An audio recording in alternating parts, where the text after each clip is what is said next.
Para los que vienen por primera vez, estamos estudiando la carta que Pablo escribió a los Corintios, que se llama 1 de Corintios. Realmente no era la primera carta que les escribió, pero es la primera carta que tenemos nosotros. Y para recordarles que Corinto era una ciudad que tenía fama en aquel entonces de ser una ciudad de mucho libertinaje. Era una ciudad llena de templos, templos para adorar a los dioses paganos. En los templos, pues la gente iba por costumbre ahí. Vimos otra vez acerca de la prostitución que se llevaba a cabo en los templos ahí. Ahora vamos a ver otro aspecto de esto, de la vida en los templos. Pero quiero repasar, vamos a repasar un bosquejo acerca de lo que hemos visto ya y lo que vamos a ver más adelante en esta carta. Entonces, vemos que en capítulo 1 a 6, lo que ya hemos visto, se trataba de pues la reacción de Pablo a cierto reporte que recibió él de gente de la iglesia, de problemas en la iglesia, especialmente problemas que tenían que ver con el liderazgo de la iglesia. Y pues el problema, que era un problema general de los griegos, pero especialmente ahí en esa iglesia en Corinto, de seguir el sofos o el gnosis. Eran dos palabras griegas para sabiduría, era sofos, y la palabra griega para conocimiento es gnosis. Entonces ellos seguían o buscaban la sabiduría humana en vez de pues seguir el espíritu, y eso era un problema en la iglesia que Pablo quería tratar. También vimos por esta actitud en cuanto a la sabiduría humana, pues habían permitido ciertas cosas en la iglesia que no eran cosas propias, y pues Pablo comentó que la iglesia entera tenía que encargarse de resolver estos problemas, ¿no? De algunos hermanos que estaban fuera de onda. Ok, está bien, algo así. Que ellos tenían que corregir ese problema. Ok, y luego vimos capítulo 7, donde Pablo empezó a contestar o responder a preguntas que la iglesia tenía para él. O sea, le habían escrito una carta a él con ciertas preguntas que tenían, y vimos que la primera pregunta que él contestó o respondió tenía que ver con el matrimonio, o si los cristianos debían de casarse, y tenía también que ver con la inmoralidad sexual. Entonces ya pasamos capítulo 7, estamos ahora en capítulo 8, y tiene que ver con una pregunta acerca de comida ofrecida a los ídolos en los templos. Pero es una respuesta que va a tardar pues por lo menos 3 domingos para contestar, porque empieza en capítulo 8, sigue en capítulo 9 y termina en capítulo 10.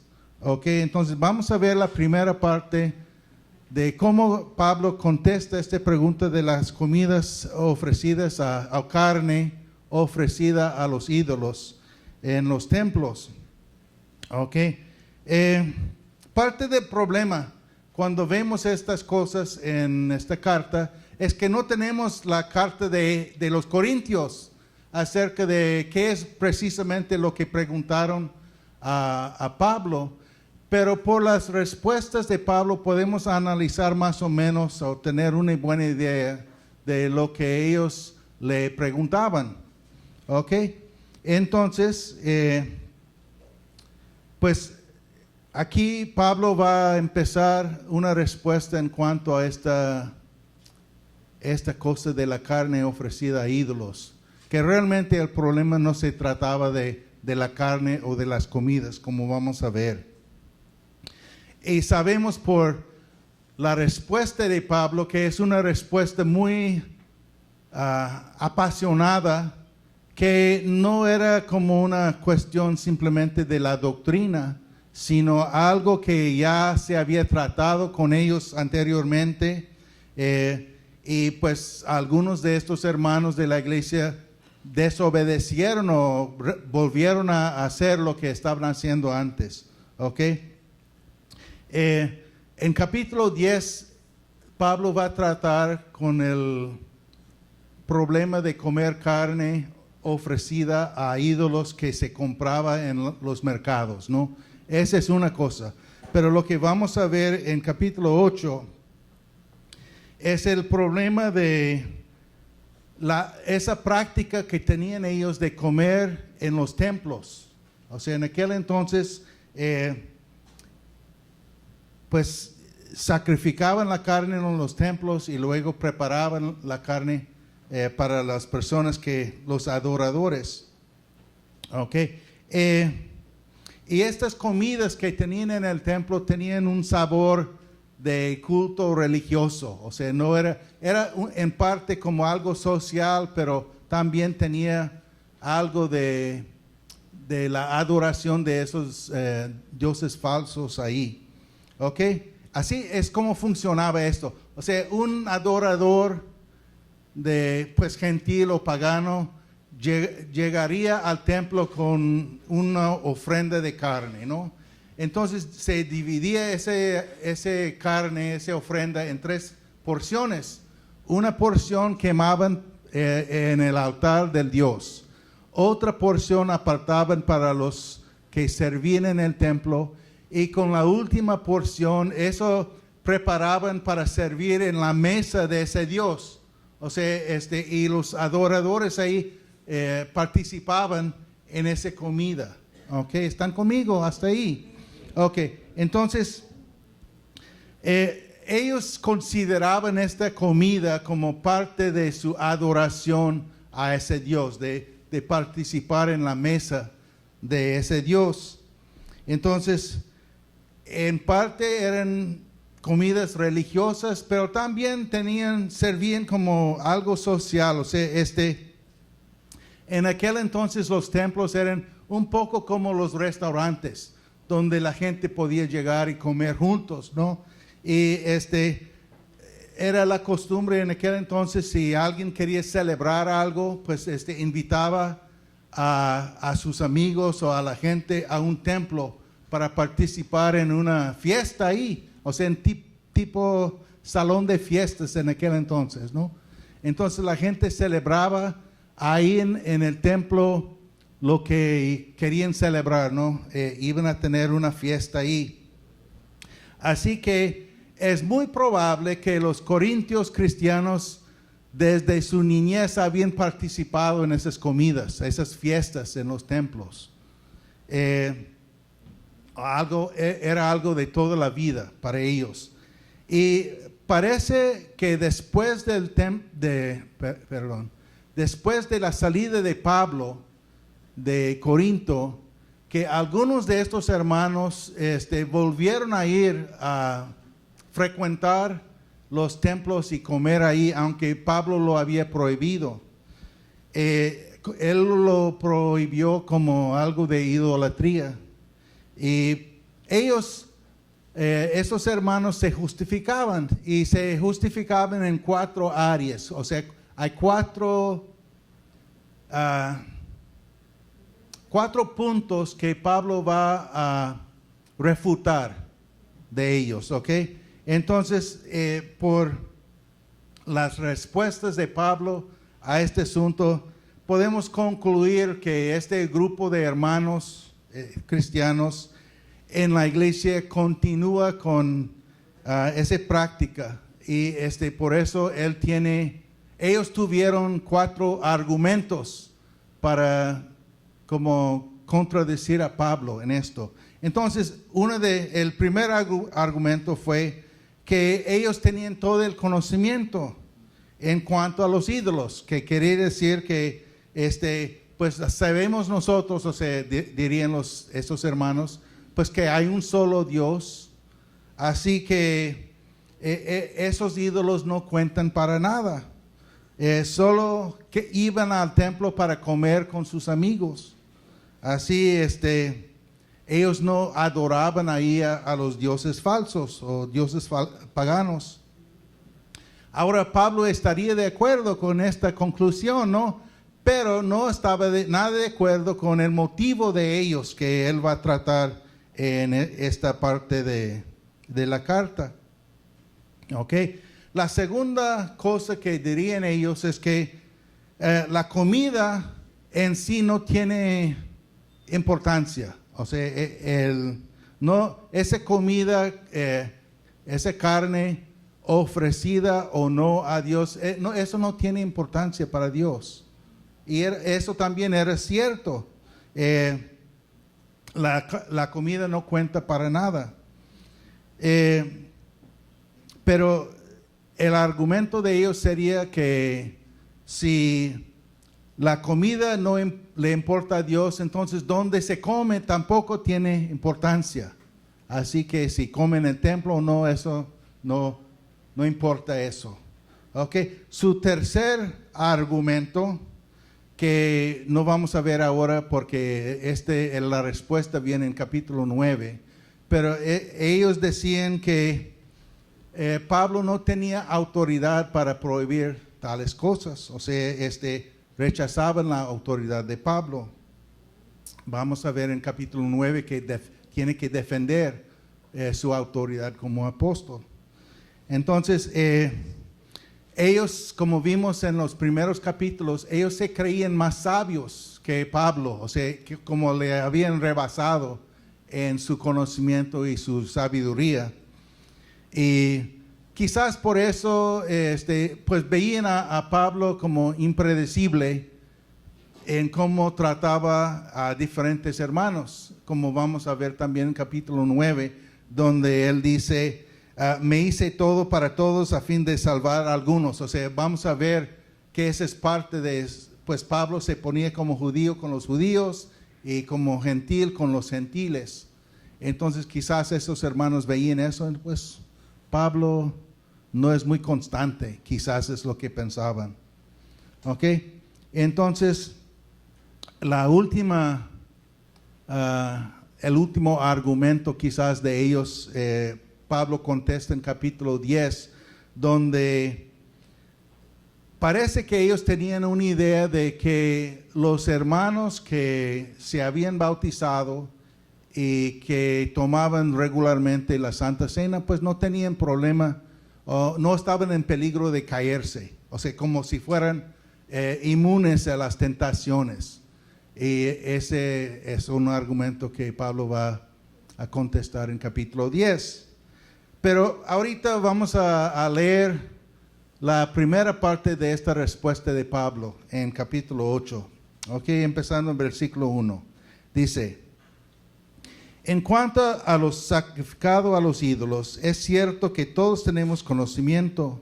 El conocimiento envanece, mientras que el amor edifica. El que cree que sabe algo, todavía no sabe cómo debiera saber, pero el que ama a Dios es conocido por él. Entonces dice Pablo aquí que es cierto que todos tenemos conocimiento, o sea, es una verdad, ¿no? Todos tenemos conocimiento. Pues ellos ahí están diciendo, o pues le habían dicho a Pablo como que ese conocimiento de ellos era suficiente para vivir sus vidas, ¿no? Y pues vimos cómo confiaban ellos en su sabiduría humana y el conocimiento que tenían. ¿Ok? La influencia de la filosofía griega no ayudó en esto. O sea, los griegos estaban convencidos de que lo máximo era la sabiduría humana, y eso era como ellos pensaban que iban a llegar a la madurez, obteniendo más conocimiento acerca de las cosas de Dios. Y como vamos a ver, el conocimiento no es el problema tanto como la actitud de ellos en eso. Y también aclarando, subrayando que esa palabra de conocimiento en el griego es gnosis, donde vendría la palabra gnósticos y eso, ¿ok? Entonces, ellos pensaban que el obtener más información acerca de Dios era el camino para llegar a la madurez o el camino para el fundamento de la conducta cristiana. Era a través de conseguir más información acerca de Dios. Y Pablo afirma que ese conocimiento es importante, pero como él les va a explicar, la base de la conducta cristiana siempre es el amor. Eso es lo que nos debe motivar, el amor de Dios. Entonces, él dice aquí, el conocimiento envanece, mientras que el amor edifica. Y este es un tema que era tan problemático en la iglesia que él va a volver a este tema del amor en capítulo 13 de 1 de Corintios. O sea, él dedica una parte ahí para hablar acerca del amor, que obviamente ellos no entendían esta base en la vida cristiana. ¿Ok? Entonces lo que Pablo quiere decirles es que su enfoque está mal. La meta de la fe no es el conocimiento, sino el amor. Creciendo en amor hacia Dios y hacia su prójimo. ¿Ok?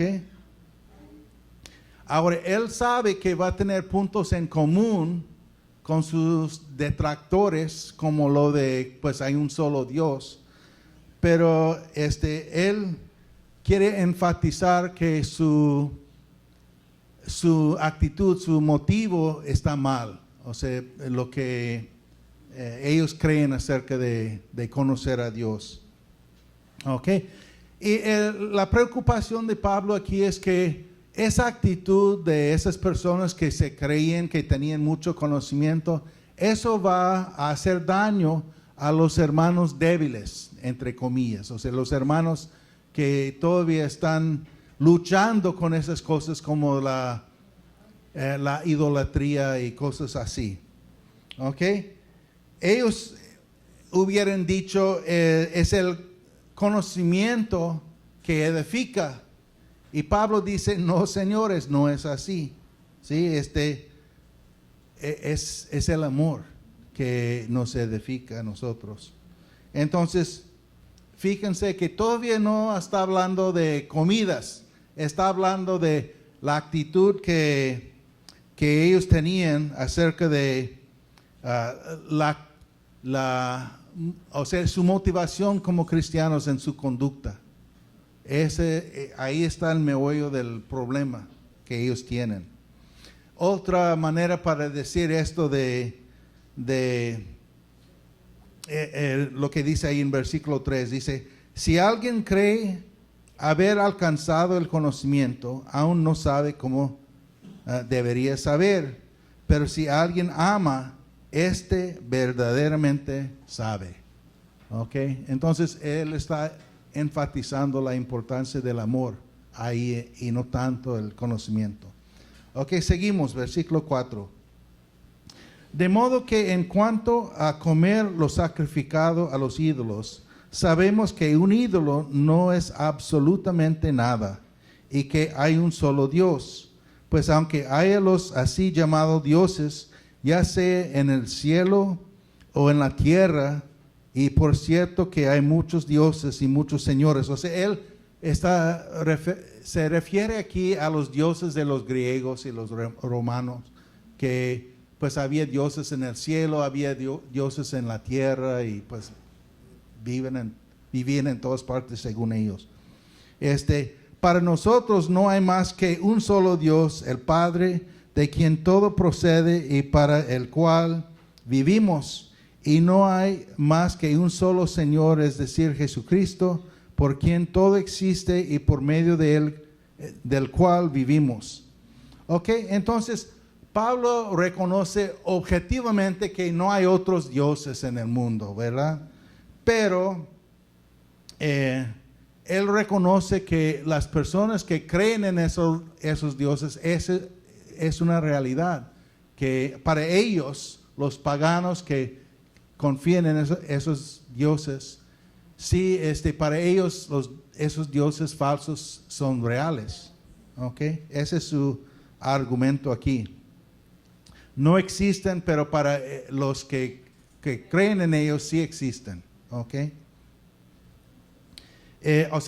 Pablo reconoce la realidad de esa adoración pagana, ¿okay? Aunque sus dioses son falsos. Entonces, lo que él está diciendo aquí es para preparar un argumento para refutar a los corintios que creen pues, no hay más que un solo Dios, ¿verdad? Porque ellos van a decir, los corintios que se creían mucho, especialmente en su conocimiento, ellos van a decir, puesto que los ídolos no son reales, porque no hay más que un solo Dios, ¿cómo se nos puede culpar por comer en los templos si los dioses representados por estos ídolos en realidad no existen? Eso sería el argumento de ellos, ¿no? Entonces Pablo va a contestar ese argumento. Pues, y dice aquí que hay un solo Dios, algo que todos creemos, ¿verdad? Ok. Ojalá. Hay un solo Dios, Padre. Y un solo Señor Jesucristo. O sea, esa es una declaración poderosa de Pablo aquí, y es una declaración trinitaria. O sea, él reconoce Padre e Hijo, y que ambos tienen papeles diferentes en cuanto a nuestra relación con ellos. Vivimos por medio de Cristo para el Padre. ¿Ok? Muy bien. Vamos a seguir en versículo 7. Pero no todos tienen conocimiento de esto. Algunos siguen tan acostumbrados a los ídolos que comen carne a sabiendas de que ha sido sacrificada a un ídolo, y su conciencia se contamina por ser débil. Pero lo que comemos no nos acerca a Dios. No somos mejores por comer ni peores por no comer. ¿Ok? Otra vez está diciendo que la comida no importa, y no importa para Dios, y no importa para los que tenemos conocimiento de estas cosas. Pero ahora está hablando de los que no tienen conocimiento. Y ese conocimiento tiene que ver con la experiencia que uno tiene. O sea, el conocimiento sirve en ese aspecto de que es algo que nos revela a nosotros cómo es Dios. Entonces podemos tener una experiencia de Dios, con Dios, sabemos más acerca de Él. Pero ese no es el fin. O sea, el fin, de obtener conocimiento, el fin es de que amemos más a Dios y conozcamos mejor su amor para nosotros. ¿Ok? O sea, entonces Pablo está diciendo aquí que todos los creyentes tenemos conocimiento de estas cosas, pero no todos lo han experimentado de la misma manera. ¿Sí? Eso es cierto. Algunos aquí pues han tenido experiencias con Dios, y muchas veces, déjeme decir que muchas veces esa experiencia viene a través del sufrimiento. Cosas que hemos pasado en la vida que eran cosas duras, pero a través de esas cosas aprendimos más acerca del amor de Dios, acerca de su fidelidad. Y por eso pues hemos experimentado a Dios en una manera más poderosa, se puede decir. ¿Sí? Entonces, pero todos estamos en ese camino. Todos estamos acercando más a Dios. O sea, por lo menos esa es la esperanza que tenemos, ¿no? Hablando de esto de conocimiento, no sé, como ejemplo, ¿cuántos aquí han oído un comentario de un cristiano que dice algo como no se debe llevar manga corta? Bueno, quizás estoy revelando mi edad, pero cuando recién llegué aquí, eso era un comentario muy común. Ok, un cristiano nunca va a entrar en un billar. Quizás más han oído eso. Pues antes decían, pues no va a entrar un cristiano en el cine, no va a ir a un baile. Muchas cosas que los cristianos supuestamente no hacían. ¿Sí? Y que otra cosa que no estoy diciendo que deben hacer esas cosas, ¿verdad? Estoy dando ejemplo de comentarios de los cristianos en el milenio pasado, no, en el siglo pasado. Pero han oído quizás de hermanos que dicen que Dios te castiga cuando pecas.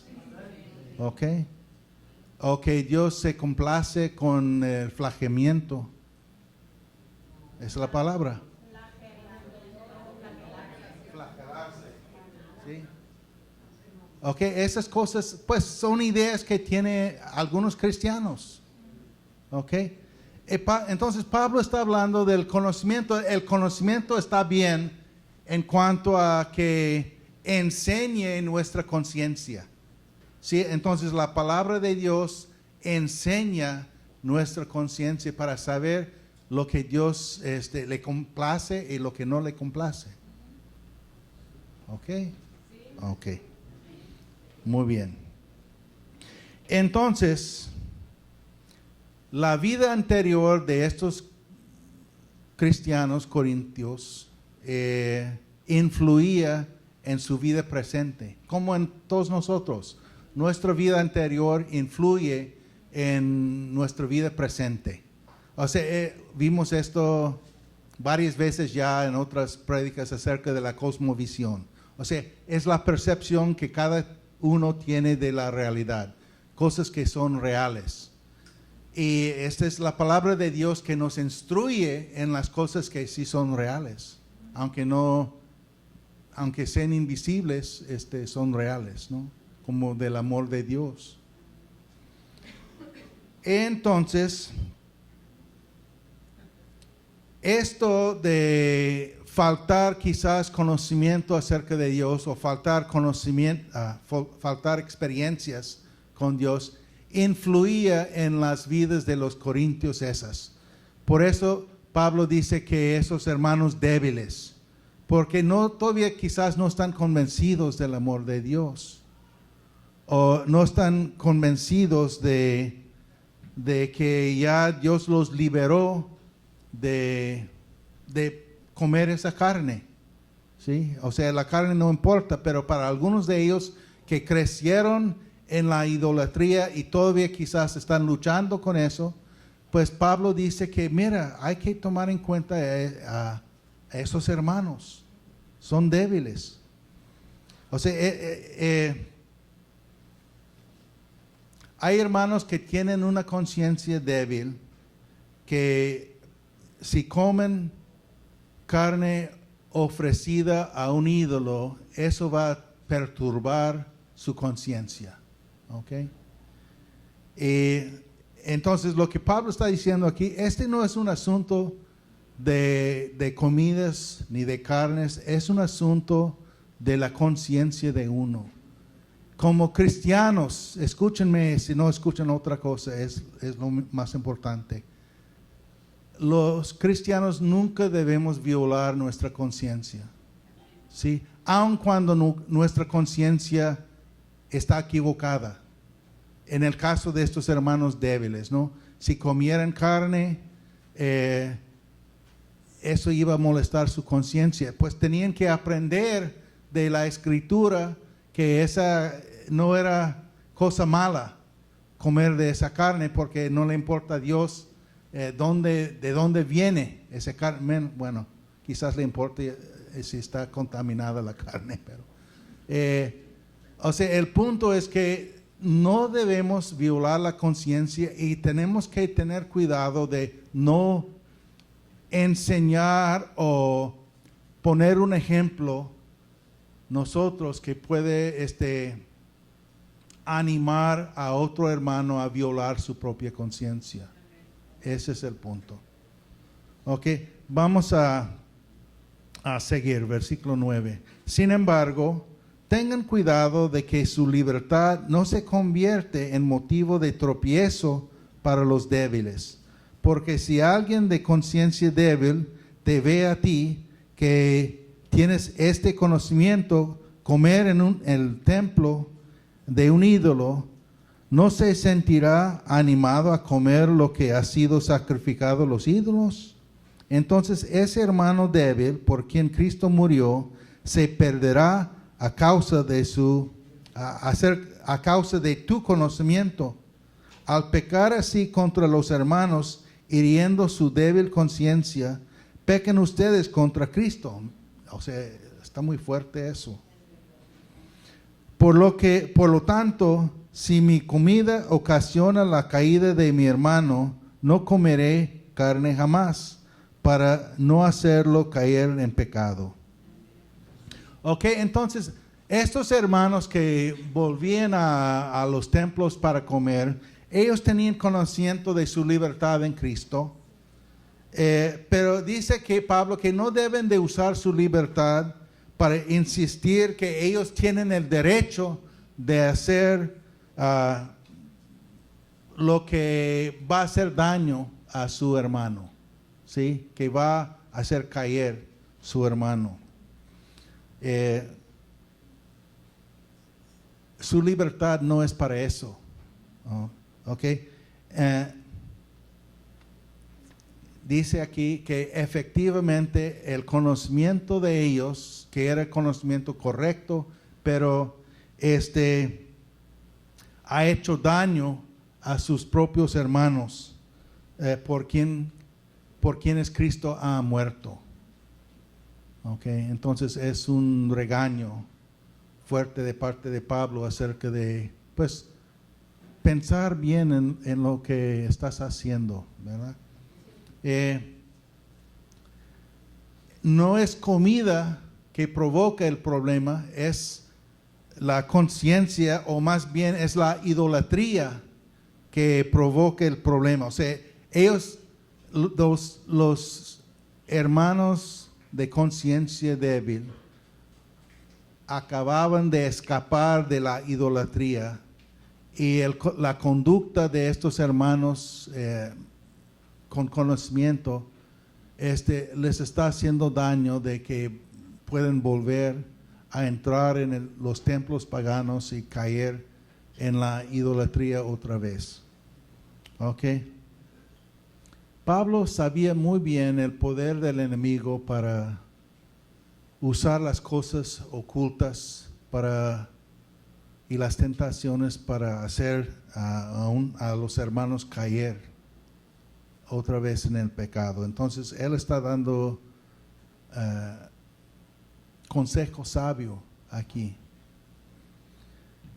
Está diciendo, mira, estos son sus hermanos, deben velar por ellos. Ustedes deben de vivir en comunión, porque son una comunidad en Cristo. Entonces, cuídense los unos a los otros. Entonces, su falta de compasión en esto es lo que, o sea, provocado por su egoísmo, es un pecado. Es lo que Pablo dice aquí.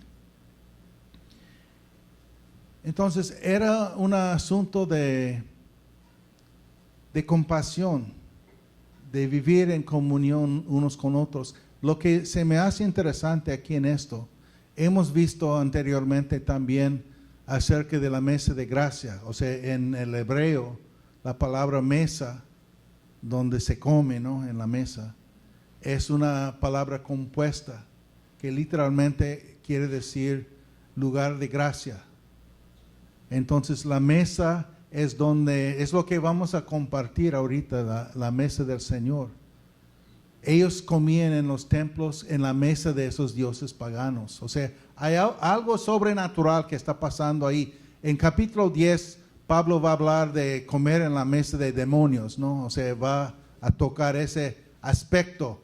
Pero ahorita él está tocando el aspecto de cómo no hacer daño a esos hermanos suyos que tienen una conciencia más débil, que acababan de salir de la idolatría. ¿Ok? Y él hizo referencia de eso anteriormente en capítulo 5 también, donde dijo: pero en esta carta quiero aclararles que no deben relacionarse con nadie que, llamándose hermano, sea idólatra. Con tal persona ni siquiera deben juntarse para comer. ¿Ok? Entonces, hay algo sobrenatural que pasa en la mesa cuando estamos con los hermanos. Por eso nos gusta comer en los grupos oicos y en otras ocasiones.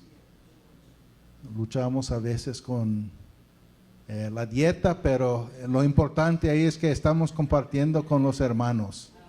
Y ese es algo que agrada a Dios, porque Dios es el invitado especial ahí en la mesa.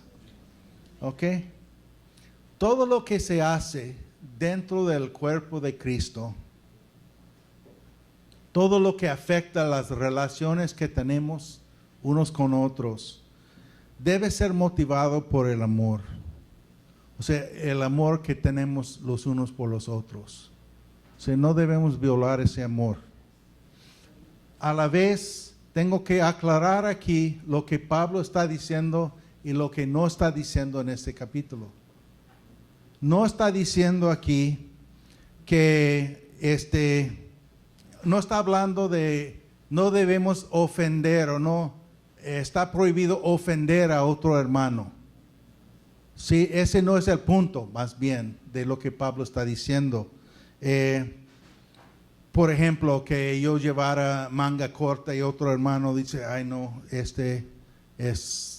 no le agrada a Dios. Pablo no está diciendo aquí que yo tengo que llevar manga larga, ¿sí? Él está hablando de algo que está, bueno, eso se llama, si un hermano dice que eso me ofende a mí y que no debes hacerlo, se llama la tiranía del hermano débil, ¿no? Lo que Pablo está diciendo aquí, él ha prohibido algo que no es compatible con el cristianismo por todo el Antiguo y Nuevo Testamento. Y ese es de tener comunión con demonios. Y pues más adelante va a tratar con esto. Pero ahorita, en este capítulo, lo que le preocupa es que los hermanos débiles no caigan de nuevo en esa idolatría. ¿Ok? Entonces los hermanos que tengan libertad no deben usar esa libertad de una manera que va a hacer daño a esos hermanos que todavía no están convencidos, que no tienen esa experiencia o conocimiento de Dios. ¿Ok?